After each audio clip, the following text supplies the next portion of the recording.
రాష్ట్రంలో ఉన్న 2.5 కోట్ల మంది మహిళలందరూ ఎంతగానో ఎదురు చూడడం జరిగింది. నిన్న ఏమి వీళ్ళు ఇస్తారా అనేసి ఎంతగానో ఆశపడ్డాం. రాష్ట్రం అంతా కూడా ఉచిత బస్సులో ప్రయాణం చేయొచ్చు అనేసి చూసేసరికి వీళ్ళు ఉచిత బస్సు లాంచ్ చేశారు. దానిలో అర్థమైన విషయం ఏంటంటే మహిళల ఆశల్ని బస్సు టైర్ల కింద తొక్కి పడేశారు.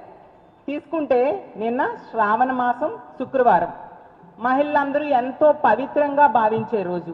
అలాంటి రోజు ఈ విధంగా మహిళల్ని దారుణంగా మోసం చేయడం ఎంతవరకు సమంజసమని నేను అడుగుతూ ఉన్నాను.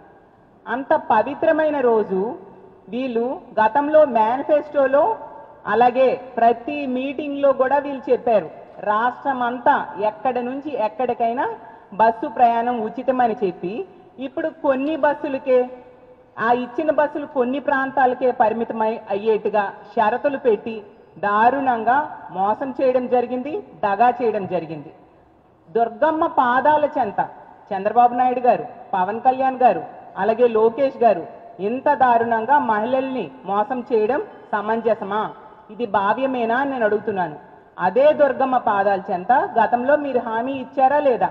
ఈ రాష్ట్రంలో బస్సుల్లో ఎక్కడి నుంచి ఎక్కడికైనా ఉచితంగా మహిళలు ప్రయాణం చేయొచ్చు అని మీరు చెప్పారా లేదా?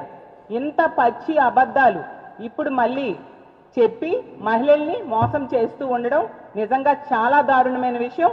అలాగే తీసుకుంటే ఇప్పుడున్న మంత్రులు, ఎమ్మెల్యేలు, ఎంపీలు అలాగే ఎమ్మెల్సీలు ఇలాంటి కిరీటాలన్నీ పెట్టుకున్న వాళ్ళు ఒక్కసారి మీ మేనిఫెస్టో చూడండి.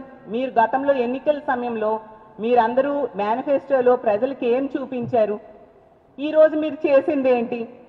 ఎంత దారుణమా? అసలు ఏం చెప్పారు?